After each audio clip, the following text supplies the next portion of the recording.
Welcome back, everyone. We will now start the next panel discussion, the multi-million-dollar question. Will the pandemic and government's responses to it lead to a spike in investor-state arbitrations? The panelists for this session are Ms. Shwetha Bidhuri, Head of South Asia at SIAC, Dr. Tai-Heng Cheng, Global Co-Head of International Arbitration and Trade at Sidley, Austin, Professor Manjiao, Professor and Founding Director of the Center for International Economic Law and Policy at UIBE Law School, China, Mr. Greg Harman, Managing Director and Head of EMEA Disputes at BRG, Professor Hi-Taek Shin, Chairman of KCAB International and Arbitrator at 20 Essex Chambers, and Professor Dr. Guido Santiago Tawil, member of the SIAC Court of Arbitration and independent arbitrator. The moderator for this panel is Mr. Luke Sobota, member of the SIAC Board of Directors and partner at 3 Crowns. Mr. Sobota, please. Welcome to all of you. SIAC has assembled a truly expert panel to address this multi-million-dollar question about the effect of COVID on investor-state arbitration. So let's get right to it. I should say that I have a few questions, but we would welcome any questions from the audience. And if you just submit those, I will try to put those to the panelists. So why don't we start by talking about potential claims that could be brought against states arising out of COVID issues, and maybe Tai-Heng and Shwetha, if I could start with you, if one of you could just talk about what type of claims we might see being brought against states in response to the pandemic. Luke, I'm happy to start, if that's okay. First of all, it's a real pleasure to be on this panel and to be part of this virtual Congress. I'm only sorry to not be able to see all 1,000 of our participants in person, but hopefully next year that will change.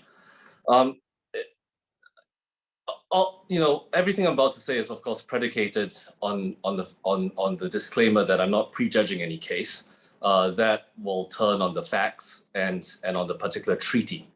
But if one were to propose a typology of the types of claims one might see, I think it ranges from bad faith actions of governments using the pandemic as a pretext to target foreign investors.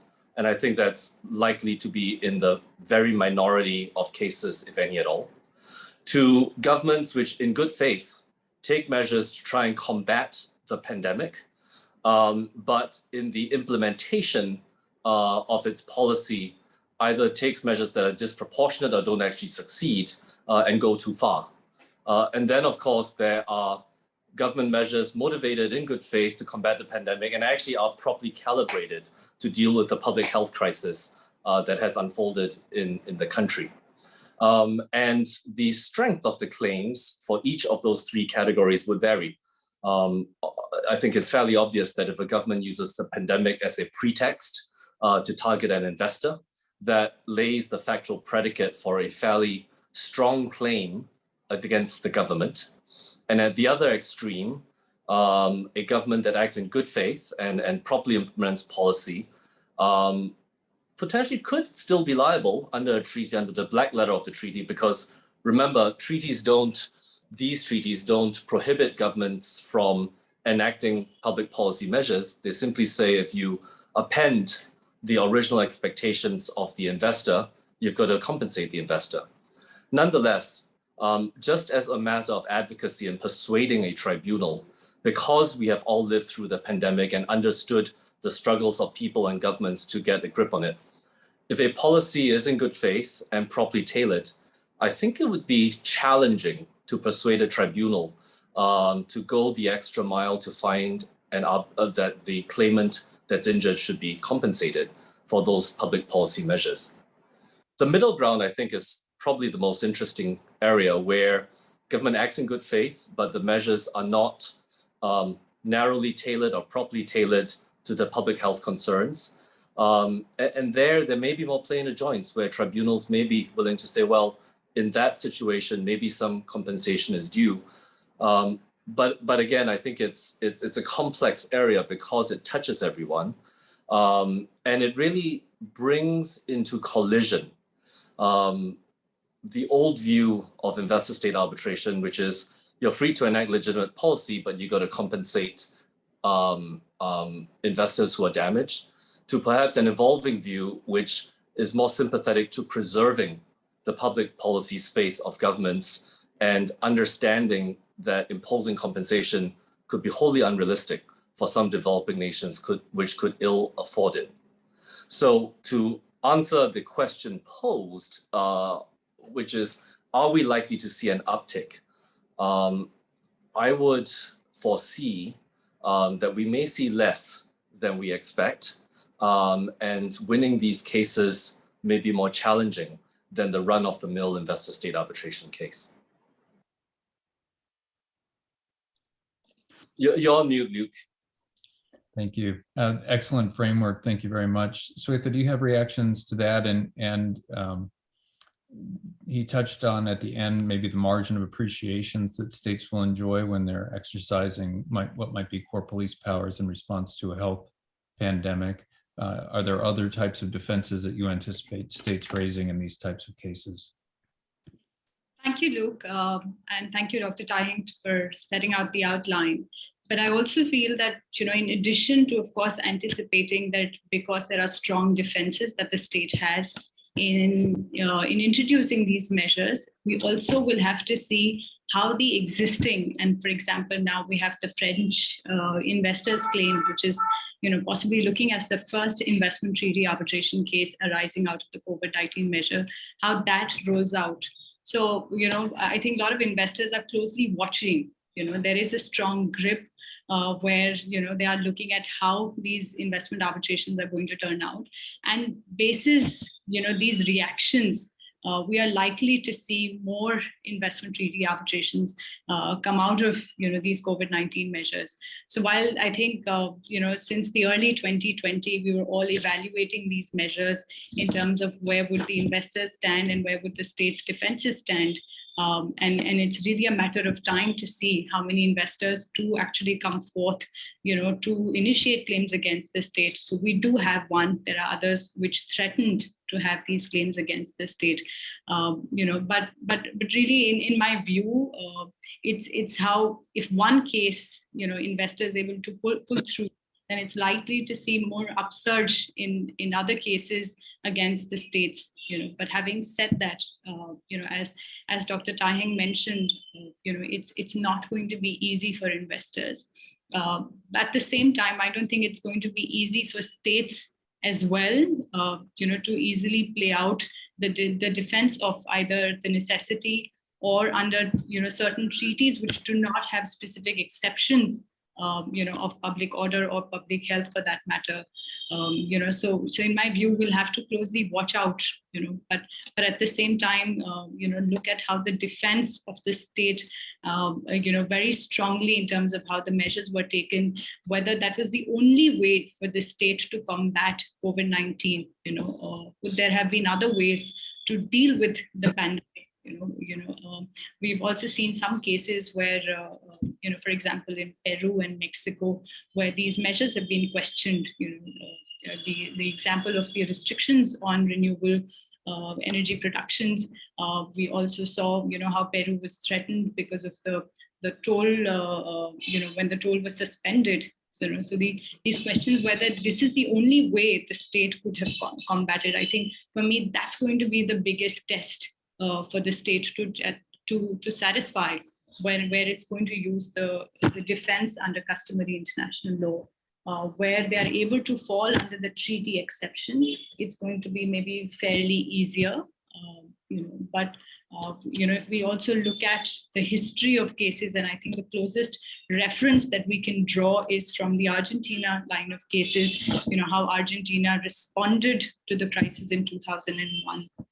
And of course, there's no doubt that there were crises, and of course the state was going through, major problems in terms of poverty, economy, and a lot of these factors.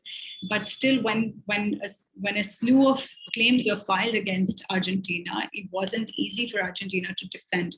In fact, in most of them, they had to pay up. They were held liable to pay to the investors. So it's whether, in simple way to say, is it going to be many cases or not? But in my view, there are going to be significant cases.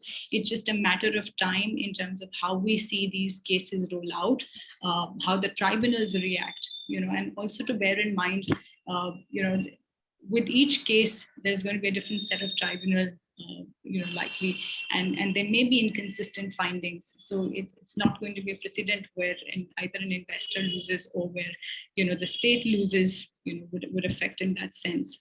So there are many nuances, I feel, that are involved in looking at claims that are going to arise out of these COVID-19 measures, and it's going to be fairly set of complex factors that are going to affect whether we will see high number of cases or it's not going to be as much as we are foreseeing. Luke, may I just bounce off something that Shwetha mentioned, which was the Argentina cases, just for 30 seconds. The world today is not quite the same as the world was during the Argentine debt crisis. And in particular, ESG is a global macro trend that is here to stay. And in line with that, I think the sympathy for governments being able to take public policy measures for urgent national crises has increased. And so I think that's an important distinction. The other distinction to unpack in the question of this panel as to whether we're going to see an uptick, I think, is actually to ask what sort of investors might bring claims. A one-off investor who doesn't have ongoing global businesses and less reputational concerns may be more willing to roll the dice. But if one were a global conglomerate, a Fortune 50 company, publicly traded and publicly committed to ESG, I could well imagine that it would be a PR nightmare bringing an investor-state claim against a country that was simply trying to protect its population. And the PR folks within those companies, I think, would have something to say before the business decision is made as to whether or not to file a claim. Luke, if I may chime in here, I think if we go back to the most fundamental question of what are the kind of measures that we're looking at, of course, a set of common measures that most states undertook, for example, the lockdowns, the shutting down of non-essential businesses, the airport closures, etc., which directly had the effect of curtailing the pandemic. Then there are other set of measures that may not be so direct. And I think those are the set of measures that we have to look and evaluate. And that's where the question really is going to lie for the tribunal to determine, whether or not to give immunity to the states in that sense. While there are some examples that have surfaced in the news, we will, over a period of time, we'll be able to evaluate how different states have played out those measures. So it's not a blanket cover to say that all measures, because they are, they're done to curtail the pandemic, will not be able to see an attack in terms of the claims against itself. So I think those categorization of measures would be essential task for the investor to do. And once these start to surface a lot more, my sense is that there is a likelihood of some sort of surge in cases against those particular measures, and not necessarily which are more direct to curtail the pandemic. Professor Chi, I wanted to turn to you. We've heard about the necessity defense, the deference that might be afforded states in this unique context. What about force majeure, which we hear about all the time? How will that feature in investment state arbitration, if at all? Yes, let me start by also thanking you and thanking SIAC for this kind of invitation. Well, I actually am inspired by the previous two speakers, and I think it's very helpful that we start by a very rough categorization of the pandemic responsive measures by states. I believe that, of course, I agree completely with the speakers that the measures are harsh in many countries, but there are certain other kind of measures. For example, we have travel and public gathering restrictions or bans. Basically, that's like shutting down a company or a facility, and that would bring a lot of, I think, probably, disputes. And then another is compulsory sales or taking of the facilities, such as temporary taking of a factory, in order to produce enough masks in a very short period of time. And this is, in some countries this may happen. So this would be a kind of expropriation it's difficult, but it could be argued in that way. And a third category, I think it's less likely, but is also important, is about supportive measures. And some countries, they took supportive measures, typically such as subsidies or compensation for the affected enterprises.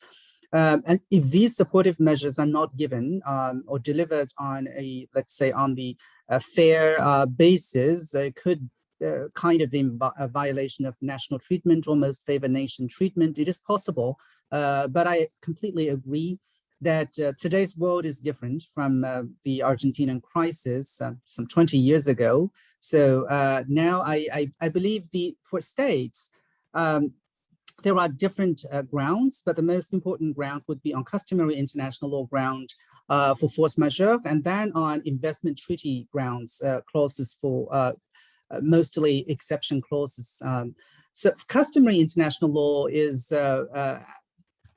provides, especially in Article 23 of the International Law Commission, Articles on State Responsibility for force majeure situation. So basically, the wrongfulness of an act of a state, that is the combating measure in case, if the state if this act not in conformity with international obligation, that state is precluded if the act is due to force majeure. So here, how do we assess if a certain situation constitutes a force majeure situation? That's the crux of the matter. And the customary international law does set a very high threshold for proving the existence of force majeure situation. So there are different requirements. So the force majeure should be a situation that occurrence of an irresistible force or a non-foreseen event, and also beyond the control of the state. And third, making it materially impossible in the circumstances to perform the obligation. So here again, I believe the importance of the issue or any kind of argument the state, and also I believe that the investors would also need to consider to raise is to prove that the state has taken the measure because there is irresistible force and unforeseen event for this kind of COVID-19 outbreak. At least at the initial stage, I believe that would be a kind of unforeseen or irresistible force. But I agree.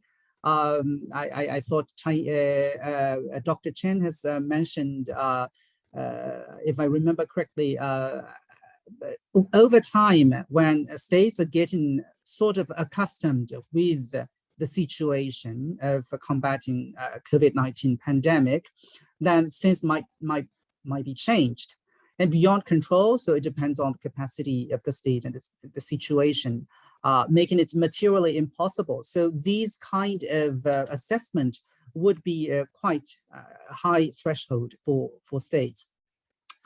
And then I also refer to the investment treaties. This is, I would say this is almost a trend nowadays for investment treaties to include a certain kind of exceptions or other provisions that could be used as a defense in this kind of emergent situations. There are different kind of clauses. The first clause or first type is affirmation clause. Basically, we see in recent treaties, there are clauses of right to regulation. It's a reservation of the regulatory rights for the purpose of public health and sustainable development, environmental protection. And then the majority of these kind of clauses are exception clauses. There are different kinds of exception clauses. The most frequently seen would be the GATT 20, Article 20 style general exceptions.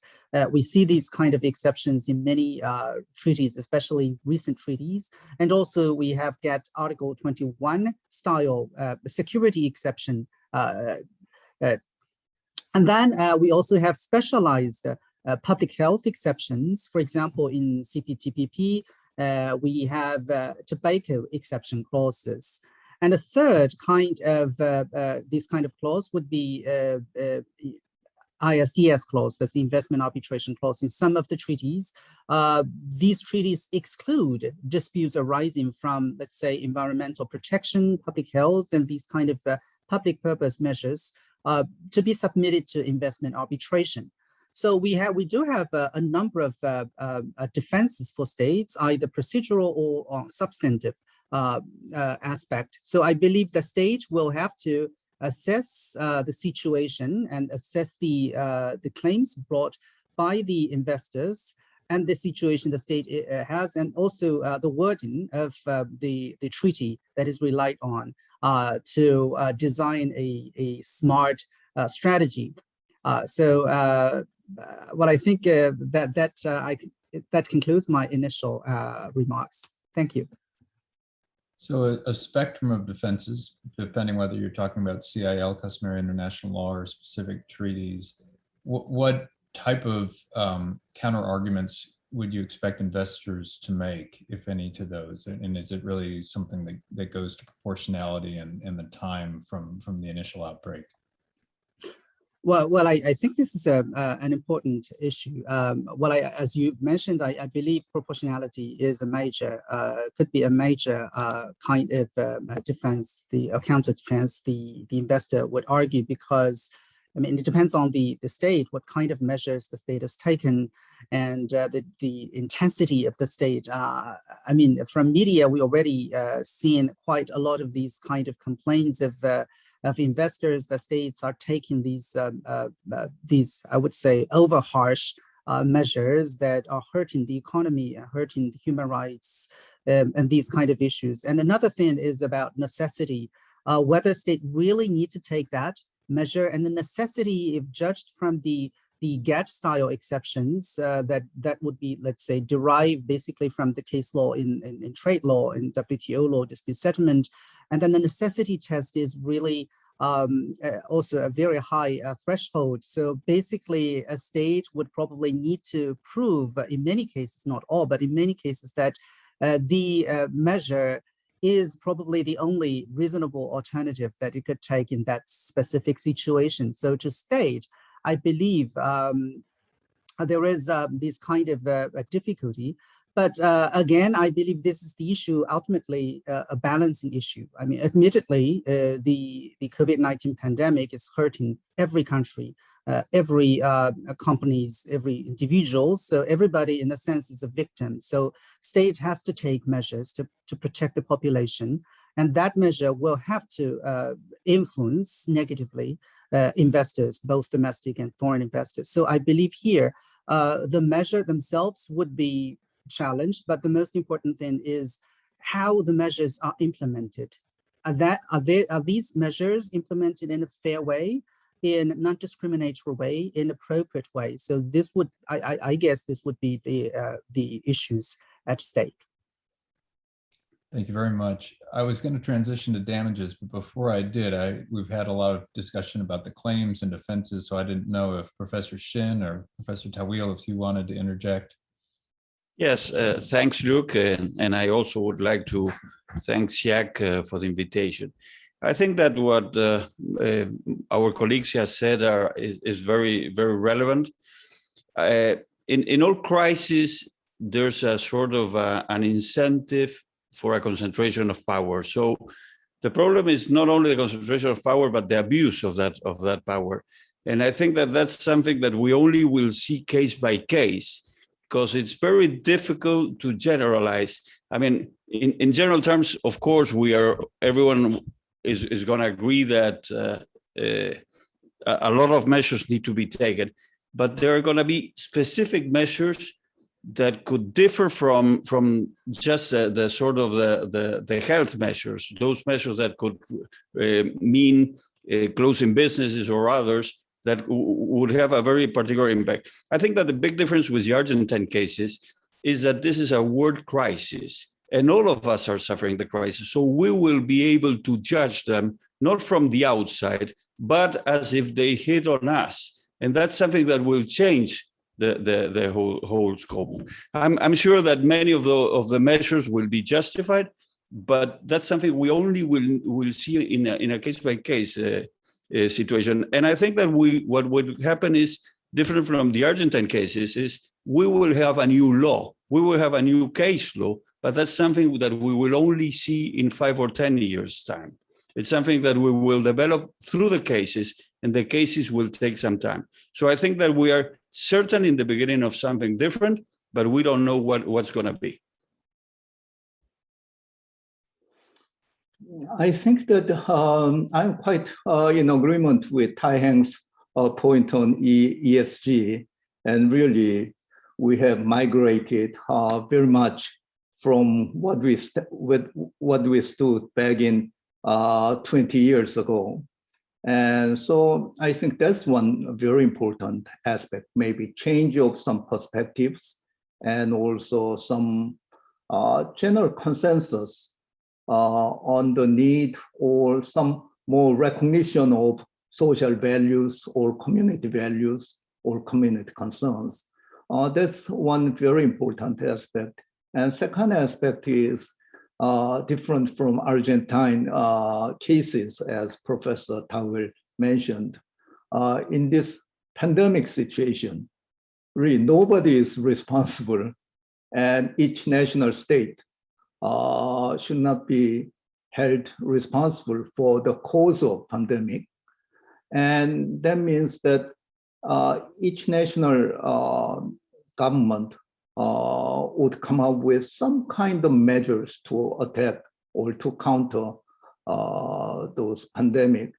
But there is a difference in quality of decisions, I would say. Maybe whether the particular measures or policy was objective and science-based decision, or it was very hasty decision, thus whether we could call arbitrary or disproportionate or sometimes discriminatory. But all those issues will be analyzed case by case under the specific circumstances of the nation or the respondent involved. Thank you very much, Professor Shin. And it's interesting because you've got 180 countries all reacting to this, but not necessarily faced with the same situation. There's been tremendous variation over time for every country. So it really will be an interesting examination that those tribunals will have to undertake. So Greg, let me come to you. Let's assume there is a successful claim brought. What does that mean in terms of damages? What does COVID do for date of breach and the implications for discounted cash flows and the like? What's going on in your space? Thank you all. Really interesting debate so far, and hopefully as I give some introductory comments, I can just reflect on some of those points that have raised. Look, I think the starting point for me is that it's unlikely that the pandemic has changed the governing principles for calculating damages. Hence the concept of putting the party who has suffered the loss back into the same position they would have been in had they not sustained the wrong. I mean, that's likely to remain the guiding principle. The principle doesn't change. And as such, I would expect the damages framework, which typically compares actual profitability to what would have happened in a counterfactual scenario, absent the illegal acts, will also remain. Now, the extent to which the pandemic, complicates the damages assessment will obviously be case specific, and sometimes it'll be just as before, and sometimes the level of complexity will be increased. But I think, like in all cases, there's a number of factors that need to be considered.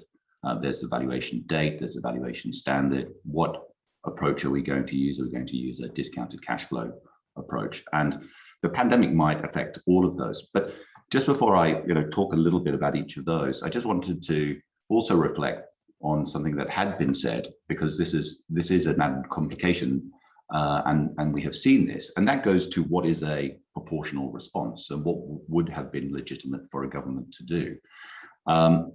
Why that's important is in the counterfactual assessment, because you may decide that something is not proportional, disproportionate, but the counterfactual will have to come up with what would have been proportionate, which is an added complexity. Now, in economics, there often isn't, a guiding line of, you cross this threshold and suddenly it becomes, problematic. There may actually be a continuum of options, responses by government, and at some level it becomes disproportionate. So I think that is going to likely, that will likely be an issue of debate, potentially with different economists believing that different responses would be legitimate or illegitimate. But I think I think maybe something that people will start to look at is to whether an action was discriminatory. Was it discriminatory against a single firm, or was the same thing applied to all businesses? And that may turn out to be relevant. And of course, having a look at what different countries have done in response may also provide some guidance there. Just to touch on the date of breach, to say some obvious things, but I also think that the valuation date, we normally compute damages at a certain date in time, will be affected by the valuation standard that is adopted to measure loss. And often in arbitration, we have regard to the fair market value standard, which reflects the price expressed in cash equivalents at which a property or business would exchange hands between a willing buyer and a willing seller, acting at arm's length in an open and unrestricted market at the valuation date. Now, why is that important?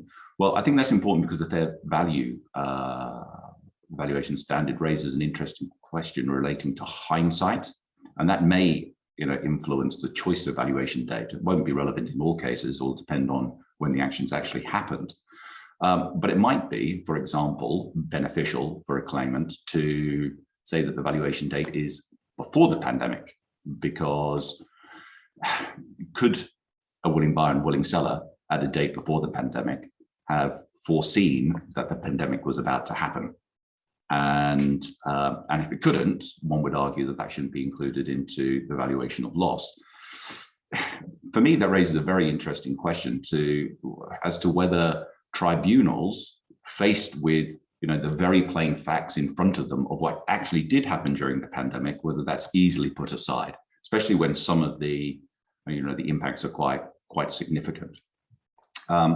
Of course, the fair market value standard isn't the only valuation. There's other valuation standards like value in use, which could remove the hindsight constraints, and with that removed, the impact of the pandemic needs to be assessed, and it may well be quite significant. So from there, that flows into the next element of the damages calculation, and that's the cash flows. If you're doing a DCF, what impact is that going to have on cash flows? Now, I think the big issue here, especially in disputes, relates to the level of certainty at which cash flows can be forecast. And if cash flows are uncertain or speculative, tribunals in the past have rejected the DCF approach, claiming the business or project was not a going concern in the parlance of the World Bank. And I'm sure we've all seen those types of arguments. Now, that often applies to startup opportunities, which are very speculative in nature, and companies that have very mature levels of cash flows are often deemed appropriate for DCFs. But of course, the pandemic has kind of increased the level of uncertainty even for very stable businesses.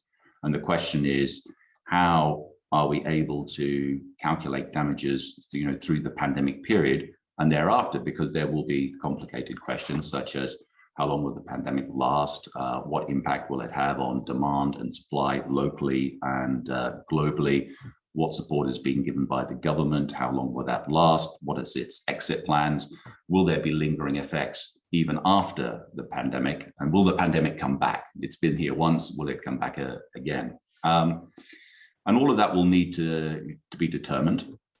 And in some businesses, I think it'll be straightforward. And in other businesses, I think that it'll be more complex. I think another issue here is for claims that have occurred during the pandemic.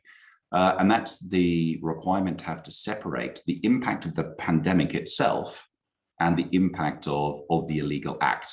Because if let's just say for simplicity, the illegal act on the first day of the pandemic, and we observe that the actual cash flows fall in the business quite significantly, it's quite easy to say, well, that's obviously due to the expropriation, not the effects of COVID.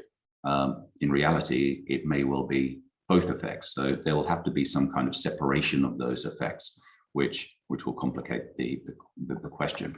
I mean, one might say that the simple response to that is then to look at other methods, like market-based methods. But even during the pandemic, those methods are impacted because you have two effects. The underlying business fundamentals don't really change that much when you're thinking about the value of a company into perpetuity, right? The pandemic is a small part of a much longer period, but the market reacts in a more emotional way, in a spiky way to these transactions. So you have quite big movements in market values, but you actually have smaller changes in the fundamental economics, which distorts the multiples that you might actually be able to observe. But certainly the pandemic includes some introduces complications, but it's simply that. It is simply a complication, and the economist or accountant can deal with this in most instances. Fundamentally, one has to understand the economics of the business. One will need to understand, obviously, what the nature of the harm is and whether it's proportional or disproportionate. And one will have to understand the economics of COVID. And then there's data from lots of different sources that will allow us, to try and unpack all of that, from macroeconomic data, predictions, third-party forecasts, comparative analysis, analyst reports, and the company's own forecasts. So the contemporaneous forecasts of the company, I think, are always going to be important in these types of situation. So just to wrap up on one final topic, and I think that's around the discount rate. The discount rate requires the reward that investors require for taking on risk and the time value of money. There are models like the capital asset pricing model that allows us to calculate the discount rate from observable market data, and hence one is able to understand how risk has changed between pre-pandemic and post-pandemic times. However, without getting too technical, there is a question as to whether the DCF fully captures the risk and the financial consequences of so-called black swan events, which are unpredictable and tend to be asymmetrical to the downside. And clearly the pandemic is one of these black swan events. You might argue that they do come around from time to time, as with other black swans.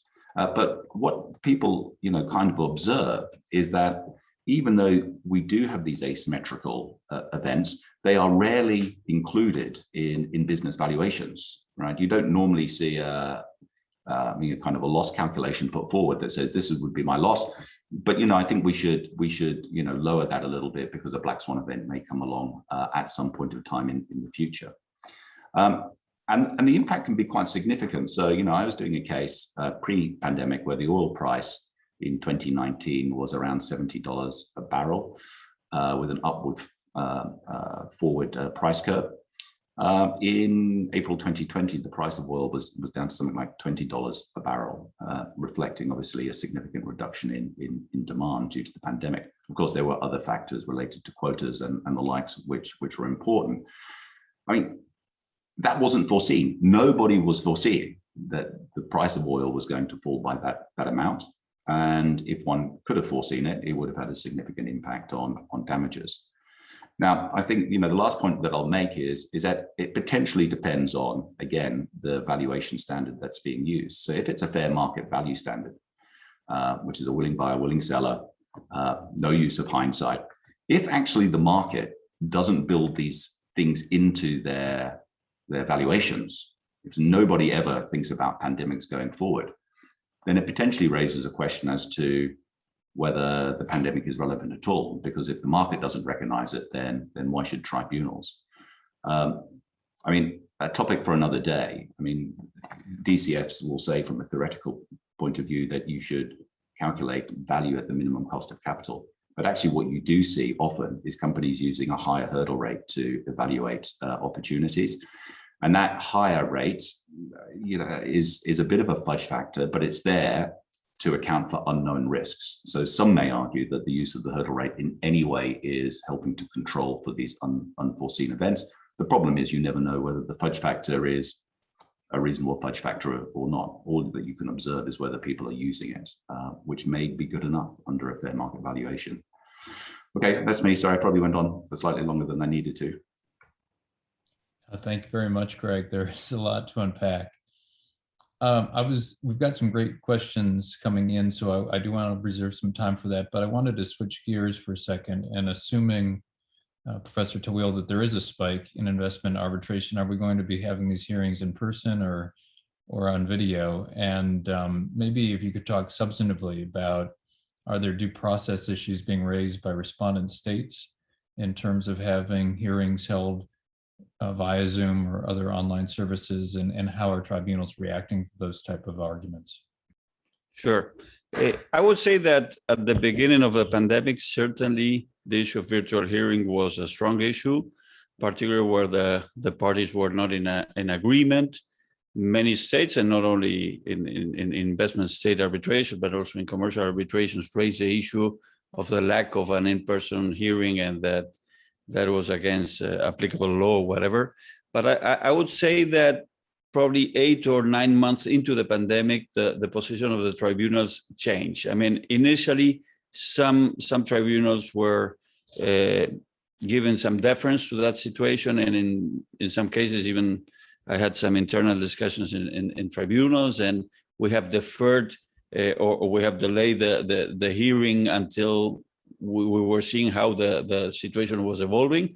But I would say that after 8 or 9 months, the tribunal has stand very strongly. And unless there was a specific applicable law forbidding the tribunal of taking decisions, the tribunals have moved forward into virtual hearings with no doubts. And they have worked very well. I would say that all of us have experienced virtual hearings.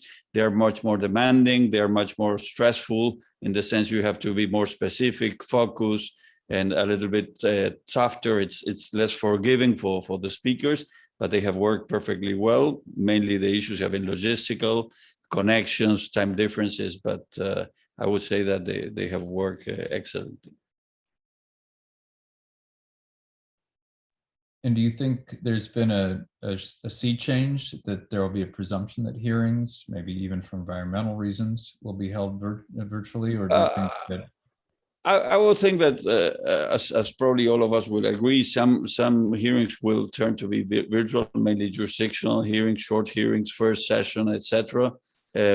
Main hearings, hearings on the merits, and particularly in big cases, will still be in person. In preparation for this call, I described that last week I had the first in-person hearing in 2 years. It was a great experience, and all of us love to go back to that hearing. And I must say that from the perspective of the arbitrator, notwithstanding the fact that it's certainly better to see people much more focused, the in-person hearing is still better for us. In order to have a perception of the situation, how the experts, how they interact, how you interact with your colleagues at the tribunal. So I think that we're going to go back to in-person hearings and taking the necessary measures. I think that's perfectly possible. Thank you very much, Professor Tawil. Professor Shin, I wanted to talk a little bit about what's going on at UNCITRAL Working Group 3 and the various discussions about reforming ISDS, which of course have been ongoing and unrelated to COVID, but maybe specifically with respect to revising treaties to make certain exceptions for regulatory actions exempt from claims. What, if anything, has changed in the dynamics of those discussions in light of the pandemic? I think that maybe I want to start with the news I read from today's Bloomberg briefing, saying that the proliferation of COVID-19 variants in Africa could lead to vaccine evading mutations that may derail global attempts to end the pandemic. It's very alarming. And it means that we may have to live with pandemic for some foreseeable future. And with the risk of hasty generalization, I think that economic impact of COVID-19 would be severer in both absolute and relative terms to developing states than developed states. In particular, those developing countries heavily dependent upon extractive business suffering substantial drop in international demands. The substantial burden of developing and also least developed states to define the ISDS, to defend the ISDS claims and to pay the award if lost would put very significant strain on their already very precarious economy fraught with fighting with pandemic. It could possibly inflame animosity against foreign investment, and populist governments may also take this opportunity for their political gains. And the situation for developed countries in general would not be that severe as compared to those experienced in developing countries. However, ISDS proceedings filed against developed states based on national measures to combat pandemic could equally arouse serious public criticism over the ISDS system. The historical development leading to the ISDS reform in the context of European Union and ultimately UNCITRAL Working Group 3 shed some light, I think, in this regard. The current ISDS reform discussion in Working Group 3, UNCITRAL Working Group 3, is mainly procedural reform to address such concerns as excessive financial burden on the parties caused by cost and duration of ISDS proceedings, including frivolous claims and abuse of process, and incorrectness and inconsistency, how to correct them, access to justice, lack or apparent lack of independence and impartiality of the decision makers in ISDS, and lack of appropriate diversity among decision makers in ISDS, to cite a few.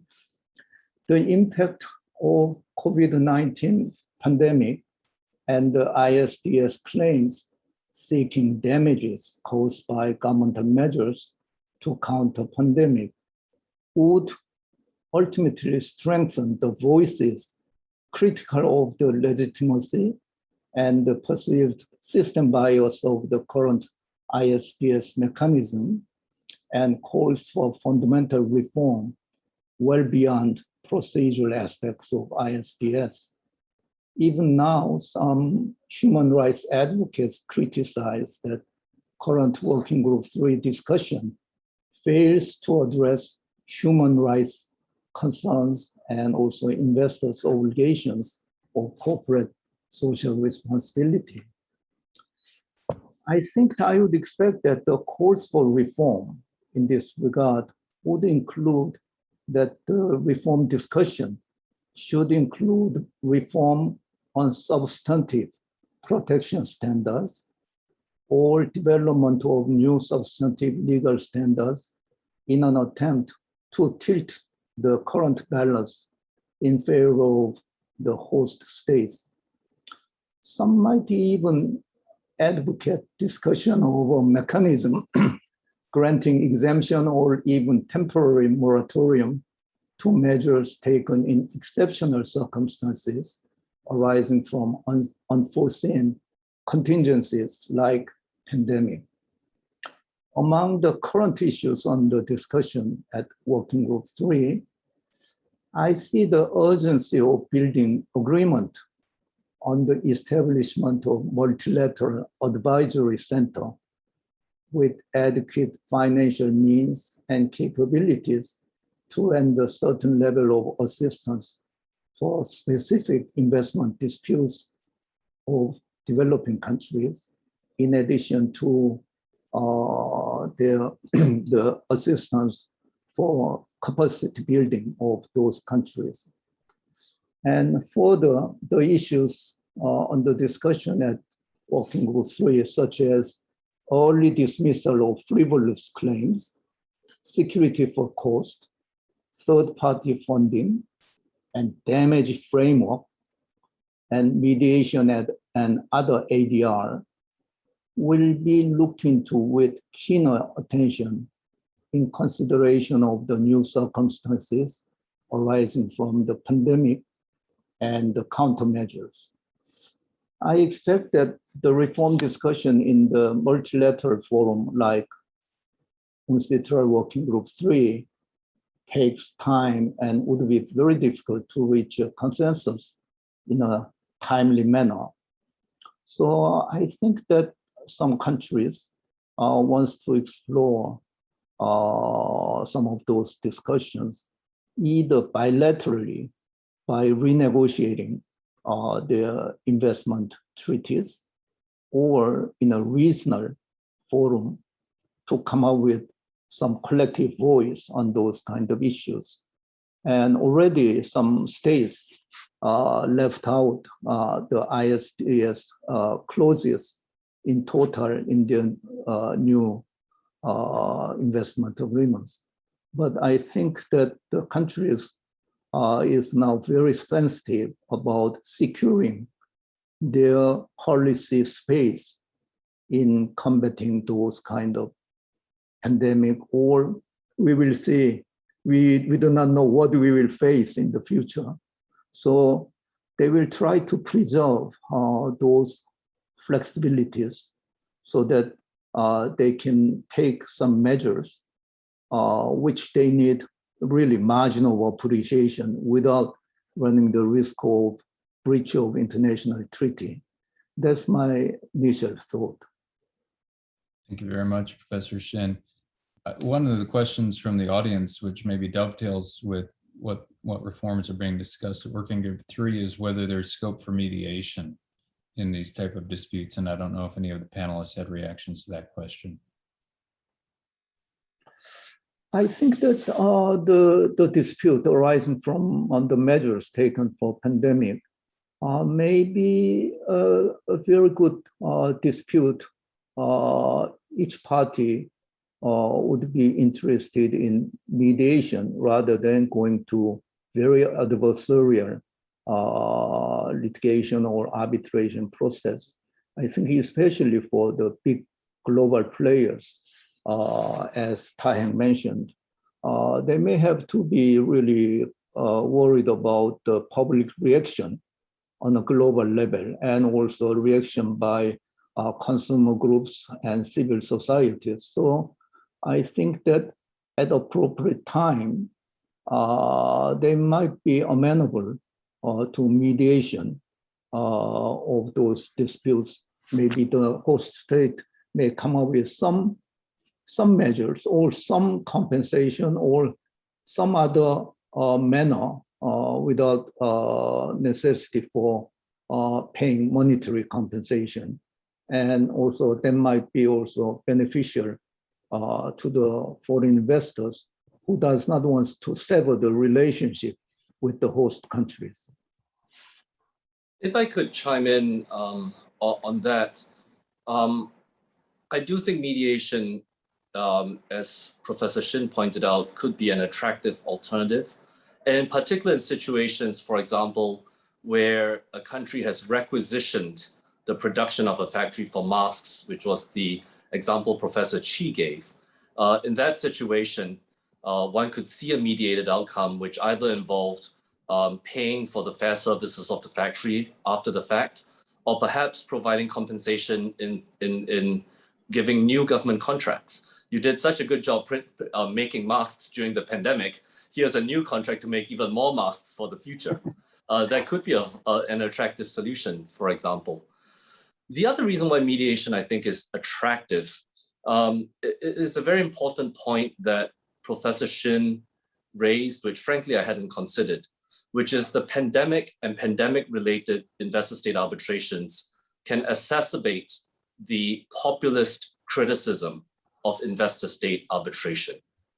And to be sure, I published a book this year titled Investor-State Arbitration in a Changing World Order, where I observed that this populist backlash is not actually directly against investor-state arbitration, but rather the dissatisfaction of the middle class and underclasses, feeling that the international investment and trade system has inequitably distributed the benefits to business elites. And ISDS is just a convenient target for that frustration and anger.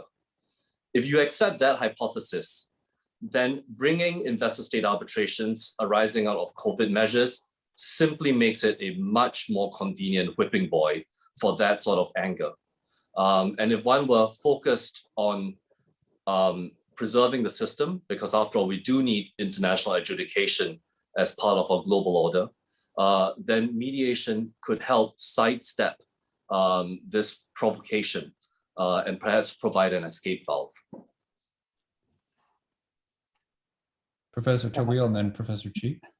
Yes, I fully agree that mediation or even negotiation prior to mediation are certainly something that we should pursue, in particular in investment cases, because I think the investment cases are cases that you need not to win nor to lose, but to settle. I mean, it's good for the countries for investment to continue.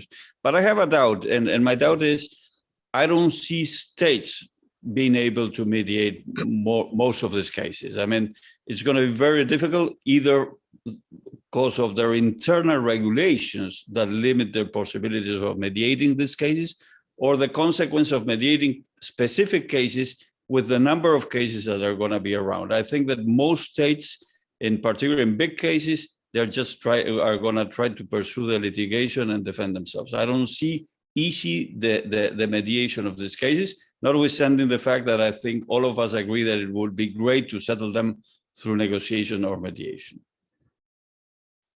Professor Chi, and then Shwetha, do you want to maybe offer some concluding remarks? And then I think we're at our time. Yeah, I just have some follow-up ideas about the Working Group 3 on CITRA ISDS reform. I think there are some fronts that the reform could take into consideration with regard to situations like the pandemic. Aside from Professor Shin has said advisory center, and then the mediation alternative actually is encouraged. I mean, for states to consider other alternatives than arbitration. I think there are at least two other fronts that we should consider, and one is about the interpretative power of state of the tribunal. Excuse me. So I believe that at the end of the day, when there is a claim, then the issue would of interpretation of treaty would be involved, and therefore certain kind of limitations on the arbitral tribunal's right in interpretation, or in other words, to provide more right with regard to interpretation of treaty to the host state and the home state would probably be a helpful solution. So this is a procedural issue that can be taken into the ambit of ISDS reform. And another front is about the cost saving for arbitration. There are a lot of discussions that the very expensive investment arbitration and then cost saving is on the agenda of the reform. So in this regard, I believe it would be kind of helpful to future cases involving the COVID-19 combating measures. Thank you. Just quickly, 2 points to add to what we're discussing. Of course, most treaties already have the provision for pre-arbitration negotiations, which I think is going to become extremely relevant, particularly in COVID-19 related cases, because the states, may be hit with multiple claims, in relation to the same measure, and which is going to be hugely detrimental for them given the costs involved, in defending those claims. So states' priority is going to be able to settle those claims, at the earliest possible. Second, in terms of the reforms, I think one important consideration could be to look at in the new treaties that are being negotiated, whether we can integrate, what we otherwise been sort of discussing is ARB-MEDA. I think that's an important avenue, that can be introduced within investment arbitrations, and that would allow for mediation to creep in and to be more effective, in that sense, to be able to balance, interest of both parties, the investor and the sovereign states as well. So I think, in addition to the reforms that are already being considered by the Ancestral Working Group 3, I think there are other considerations that would be extremely relevant for the states to consider. Well, I actually think I misspoke. I think we've got a few more minutes. So one question that caught my eye, which follows on from some of these discussions about reactions of the state, as Dr. Cheng was talking about, to these types of cases, is what are the difficulties that investors might face in enforcing an arbitral award against the party state? And if anybody had comments on that final step.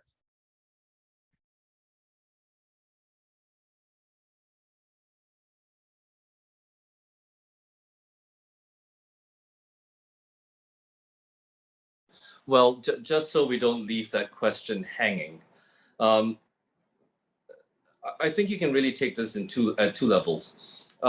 Once the award is signed, sealed, and delivered, and perhaps confirmed by an ad hoc committee, the enforcement of it is no different than the enforcement of any other award, where you have the usual challenges of finding assets that are not protected by sovereign immunity. Where I think it is different, however, is if it is an exit case and subject to review of an ad hoc committee. Because after all, ad hoc committees are really not hierarchically superior arbitrators. They're just 3 other individuals that have been convened to take another look. And while the standard of review is meant to be high and not substantive, given that the pandemic is something that has affected all of us, and has been said earlier, we are all insiders, not outsiders looking in, I suspect that there could be a temptation among some members of the ad hoc committee to have strong views about what was right and wrong, and maybe squint a little when they appreciate how much discretion they have to set aside an award. And of course, this goes back to another point made earlier that there are arbitrators and then there are arbitrators. And we will have decisions of varying quality.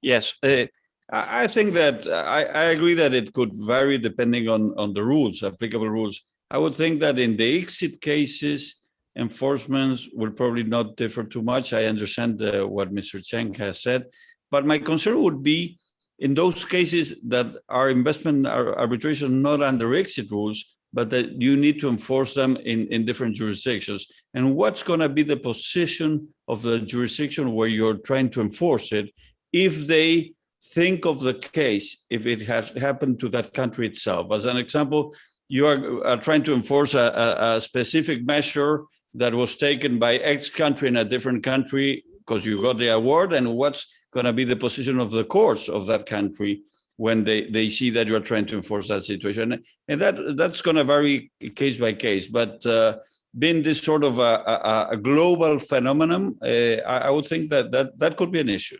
It depends on what type of measures are you going to take, and depending, of course, on what has been the background of the case. It shouldn't be that way, but on a fact issue, I think it's going to happen. And in some countries, could happen. Professor Shin.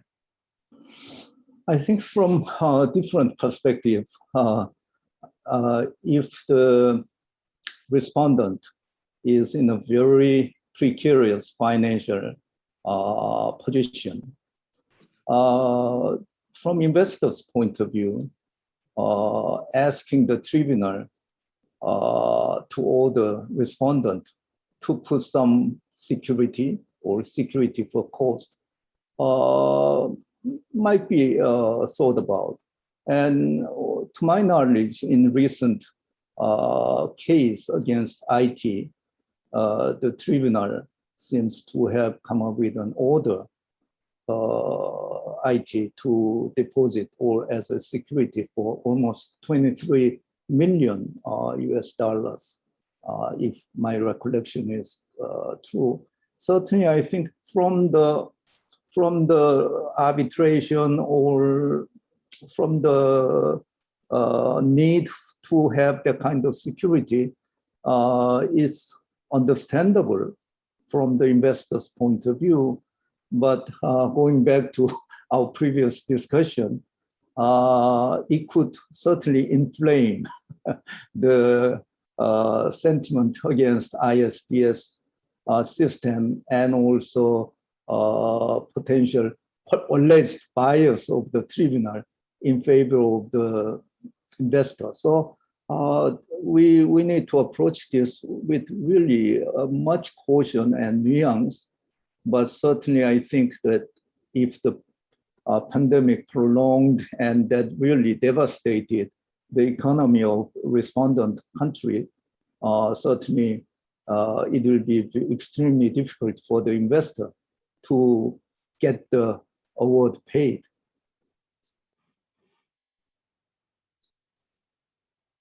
I think also for countries that are not signatories to ICSID and have generally been arbitrating under UNCITRAL rules, it will also be more challenging for the investors to enforce their awards against them. For example, India, also on the ground of public policy, they might try to oppose enforcement of the award to say that this is against public policy, this is what the policy of the state has been. So I think that there are other relevant factors that will also play in when it comes to enforcement, not only in terms of whether or not the state has the resources to fulfill these obligations under the award, but also whether or not they're willing, and how they might want to resist complying with the awards, or what the regime in terms of their legislative framework stands. For example, in India, there has also been some debate about whether investment awards will fall under the same category as the commercial arbitration awards, whether they will be enforced as under the New York Convention. So, there's some bit of gray area, that currently stands. So it's not as straightforward that an investor gets an award against a state like that and be able to simply enforce it.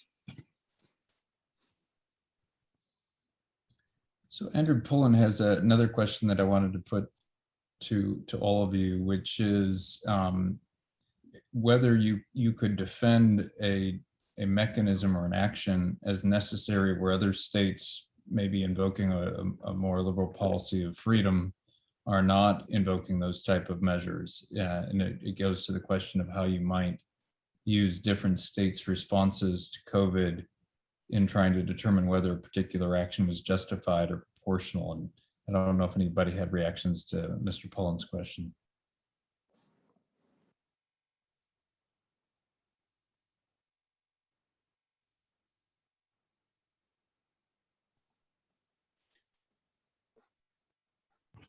If I may have some words on that, well, I think it's an important issue. I believe that there are two different types of factors that we need to consider. And the one is the applicable law provisions, the relevant applicable law provisions. When a state takes a measure, in different states, they have their own legal basis. So if that legal basis is very clearly articulated and is reasonably assessed, then I believe, at least according to the applicable law of that specific state, that would be fine. Even the measure would be very harsh compared with the similar measures in other countries. And then the other factor would be from the comparative perspective or the assessment of the measure vis-a-vis the general situation of the state. So even if, let's say, there is no applicable law or the law is not clear enough, if the assessment of the context, the situation of the state at that particular time when the measure is taken and implemented, there is still a way to argue that this is justified. I'm a little bit concerned of using this kind of comparative approach in assessing whether the necessity in a country is necessary or is justified if the same issue or same measure is deemed unnecessary in another country.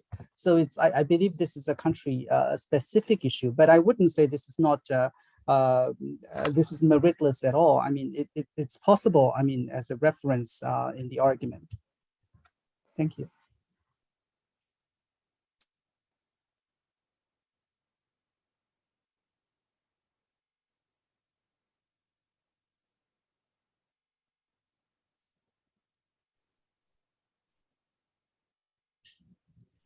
There's another question about supply chain disruptions, which obviously can occur in multiple countries.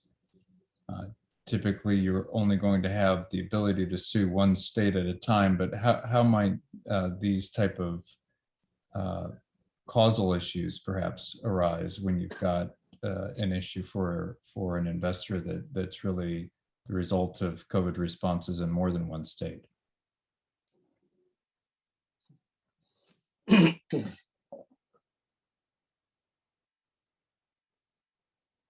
Dr. Cheng. All right. I feel like the recalcitrant student in class getting called upon, but that's okay. Thank you, Luke. I actually appreciate being called on. I was just chuckling because, of course, this is a very real problem, but it does become more attenuated in terms of the strength of the claim in the investor-state space. The hypothetical, of course, is state A invokes a measure that, say, disrupts the production of equipment in that country, and that equipment doesn't end up in state B where it's needed to produce something else that the investor has. I would think it's not impossible to bring such a claim, but very careful attention to the facts is going to be necessary, not just on the merits of establishing a treaty violation, but also on the issue of causation. And this, of course, goes to the area that Greg is so expert in, quantum, because it may well be that a supply chain disruption violates the treaty, but if it's impossible to isolate that as the causal event that resulted in the loss, then what you quantify as the loss may not actually be causally linked to the breach, and you might end up with a rather Pyrrhic victory. I think this might lead to a lot of multiple claims, and the greater issue is going to be of the valuation. How do you attribute, whose action has led to the loss in question? So I think that's where the complication may arise.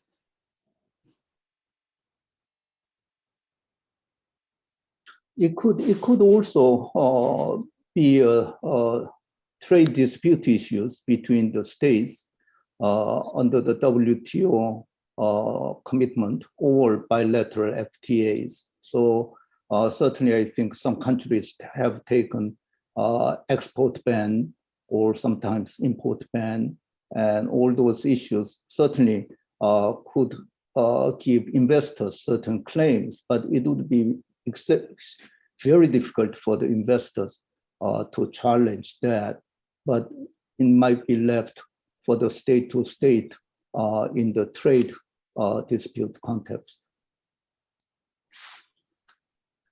And of course, just as an appendage to that, in trade to state disputes, it is sometimes the case that private companies sponsor the state litigation, using the state as a proxy to pursue their claims.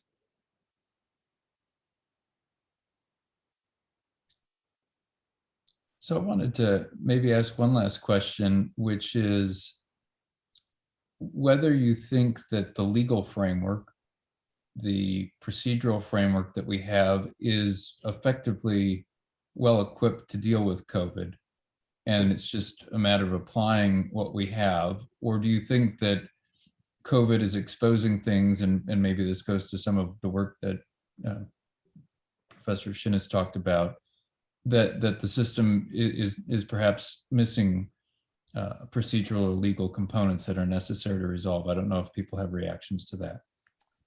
Maybe from investors and also host states' point of view, the current regular ISDS proceedings might take too much time and cost, and really very detailed argument and submissions.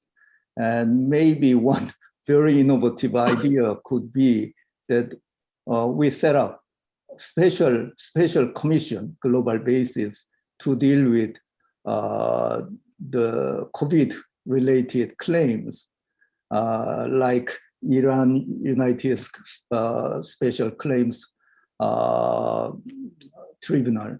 So maybe we will face very similar situation, while we need to very detailed context analysis of each country and the measures, but at the same time, from broadly seen, we will see many similar issues and similar measures and similar impact. So it could be a novel idea to come up with that one, which could dispose of the case within 6 months or even within a year. That's my last comment. As to the substance of investor-state treaties,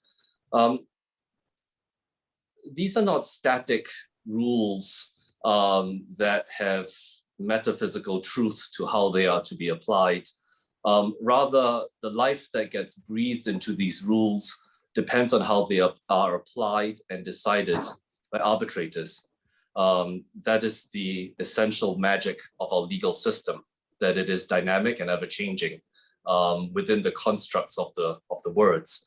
And I think it falls on the shoulders of the arbitrators who are constituted to hear these disputes, to try and exercise careful judgment, to adapt the existing rules to the demands of the current situation.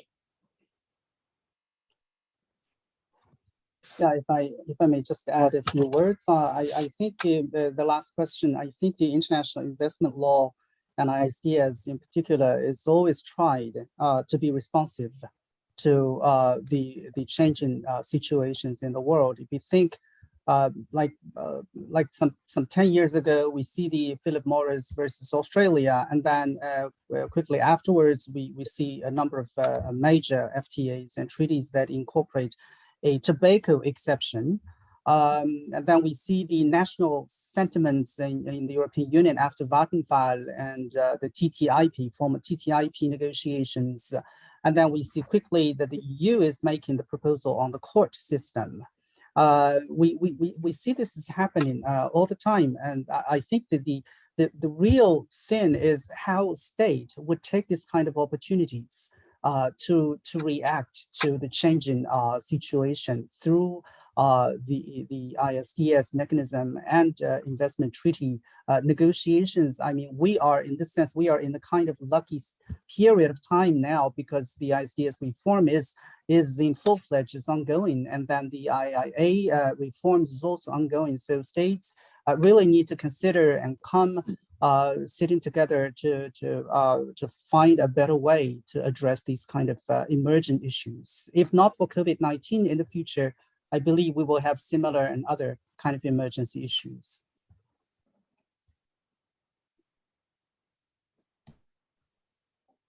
Now we actually do have 1 minute left. Shwetha or Dr. Tawil, anybody who has closing remarks? I think just to add to what is the change that we can see, just thinking out aloud, maybe we could see more joint interpretive statements, which will make it easier, when the tribunals are testing the substantive provisions and the exceptions for that matter. And these statements will come in handy and sort of reduce the vacuum in terms of what the interpretation would really stand for these provisions.